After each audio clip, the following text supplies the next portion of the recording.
Hey everyone, welcome to another video on the Blue Abroad YouTube channel. In today's video, I've got some good news and I've got some good reports that I've noticed online that I want to talk about, and I've got a bone to pick, a serious bone to pick.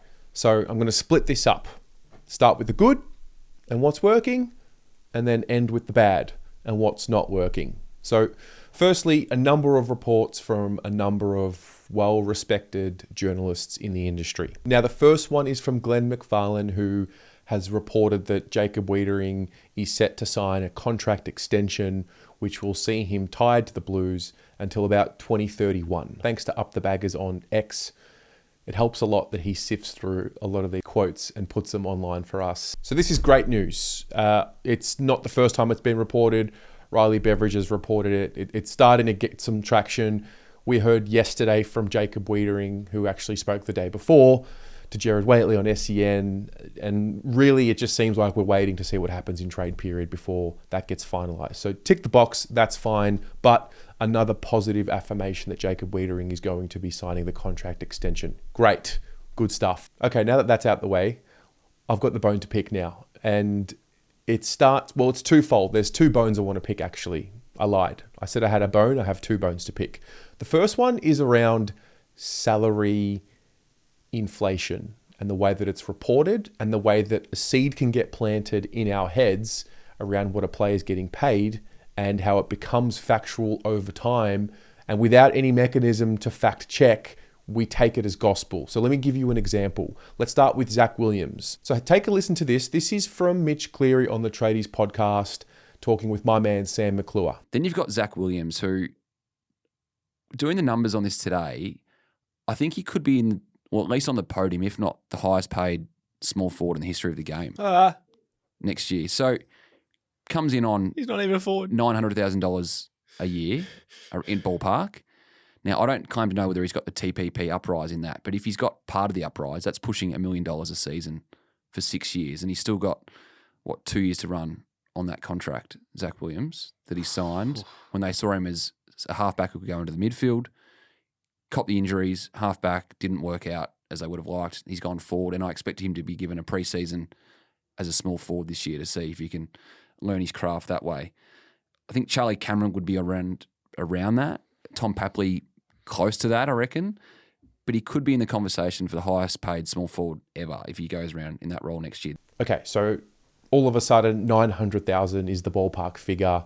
Mitch Cleary, one of the most up-and-coming, well-respected journalists in the game. I think his last 12 to 18 months have been phenomenal for his growth in the industry. And he's a respected name and he's a respected journalist. And when he says 900,000, there is a good portion of the footy community, and staying relevant to this channel, the Carlton community, that believes it. So there's that.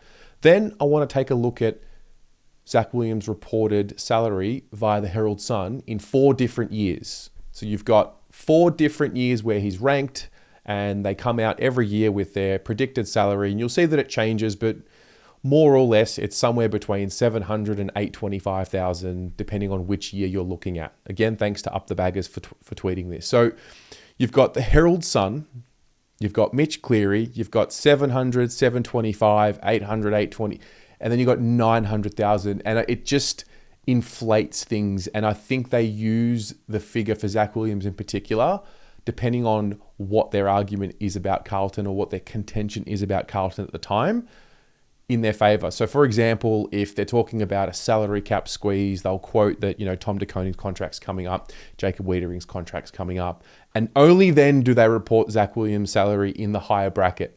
But when it's during the year, you'll see, or if it's pre-season, you'll see that salary comes down just a tad. Now, the reality is he getting paid very well? Yes, he is.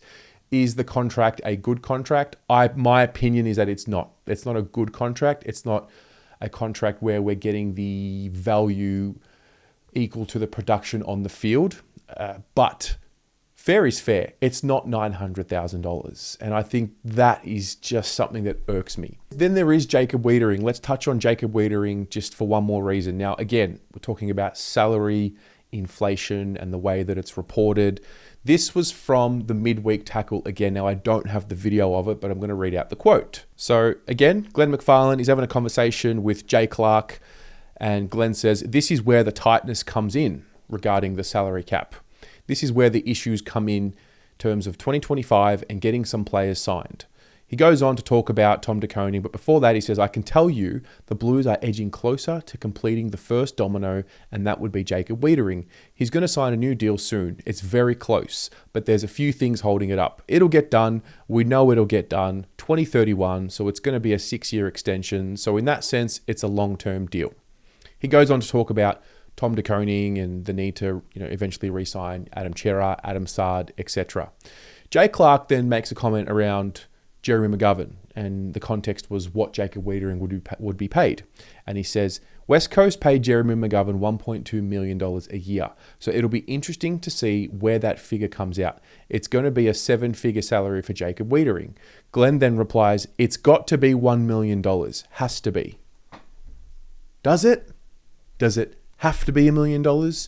How do we know that? Is that factual? It might be, it might not be. But the point is, it's the might married up with that being taken as fact. And now, so what we have is, this is the first seed planted out into the ether of what Jacob Weitering's contract may look like. And if you listen and watch these shows, which I do, most of them, if not all of them, that one little seed right there will stick. I've seen this happen with Zach Williams, and it's going to happen with Jacob Weitering. There's going to be an assumption that he's just going to get paid $1 million a year for an extra 6 years. And to be fair, he's worth it.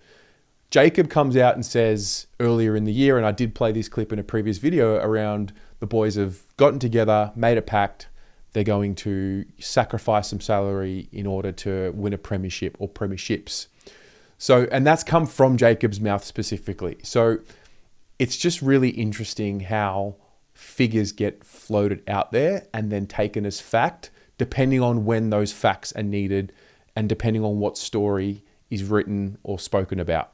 Then I want to turn to my man, Cory Duran. So this has been something that's happened over the last few years. So let's go back a few years when Cory Duran received his Rising Star nomination. Great to meet you. Welcome to 360. Cheers, fellas. Thanks for having me. How's all this panning out so far?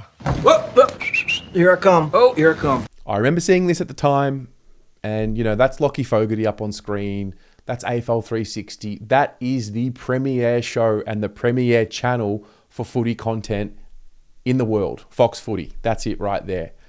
And they've got the wrong photo, Lockie Fogarty as opposed to Cory Duran. I remember seeing it at the time thinking, it's disappointing, it's disrespectful in a way, but also, Cory's he was very early in the piece in the league, and, maybe it was just an honest mistake. But still, get it right. This is the premier channel in the world for AFL content. And then this week, we saw this report. Now, within this report, there's actually a bit of good information. So let's start with the beginning. What about Matt Owies? This is fascinating at Carlton because it really felt like he earned his spot and was dangerous inside the forward 50, but is looking at new homes. Where does this sit with Matt Owies, Scotty? It's funny, at the Brownlow medal, I keep getting bailed up by Carlton supporters go, what's this kid done? Yeah. So you dig deep. He hasn't done anything, not a lot wrong. Really. Yeah. He hands out the cultural award every week. He's much loved. He's had to cancel a trip to Bali with his teammates because his future, he's got to sort it out. Yep. He's met with some clubs, West Coast, Gold Coast. Not that it's gone anywhere yet, but he's had to go out there. The problem is this is basically mismanagement by the Blues. They've done their numbers and they've gone, we've got too many smalls already under contract. He's the one coming out, even though he's the best. So juicy stuff there. Yesterday, we saw reports that Matt Owies had met with the Brisbane Lions, and there was mention of other clubs. We now know who those other clubs are based on these reports. So we're talking about West Coast, Gold Coast. Great reports. He had to cancel his Bali trip to meet with these clubs. Whether that's true or not, I don't know. But it was good to know that Owies has met with other clubs and who they were. So now we know Brisbane, Gold Coast, West Coast. Great. Then there's this part. So who's ahead of Matt Owies? Well, if you know, who's got a home there or a contract for next year? Well, I'll give you some names. Yeah. Jesse Motlop, Lockie Fogarty, Orazio Fantasia, and Craig Durden. Now, obviously, I have a bias because, number one, I'm a Carlton supporter. So clearly, I know who Cory Duran is. Number two, I sponsor Cory Duran. So I don't know him day to day. We don't talk every day. I've met him quite a few times, met his family. Great guy. His name is Cory Duran. It's Cory. It's not Craig. It's not Lockie. It's not Sam. It's Cory. His name is Cory Duran. It's a little thing. But it's not. It's disrespectful. And I haven't spoken to Cory about this. I'm sure he might not even know that it happened unless someone sent it to him.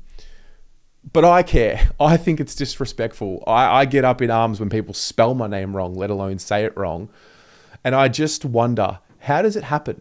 How does Cory Duran get so forgotten about? Now, look, early in the piece in his career may be fair enough. It's hard to know every player in every league, but at the same time, that's not an excuse. These are professionals, paid professionals who are paid to know about the game and talk about the game by the industry. We're in year 4 of Cory Duran's experience. Now, admittedly, he hasn't had a great year this year. He's been crippled by injury, hasn't really been in the spotlight. He's not a big brand name just yet. Got some potential, but just hasn't been able to put his best foot forward for a number of reasons. But that doesn't excuse the fact that he was named Craig. Craig Durden. He was misnamed. So, I don't know. I think it just gets to me. It just does. Because I actually was really enjoying watching that segment because I got the information around Matt Owies and what was happening with the small forward situation at Carlton. And it was actually a really good conversation. And I actually love that show. It's one of the best shows on Fox Footy that I watch regularly. And then he went and called him Craig, and I just lost my shit. Craig Durden. So anyway, his name is Cory. I'm going to keep tabs on this because the disrespect needs to stop, and we'll see how we go. But look, a bit of information there. Positive about Jacob Weitering, not so positive around the inflated salaries that are floated out there. So we'll see what happens. What do you think? Did you notice this? Let's chat about it in the comments.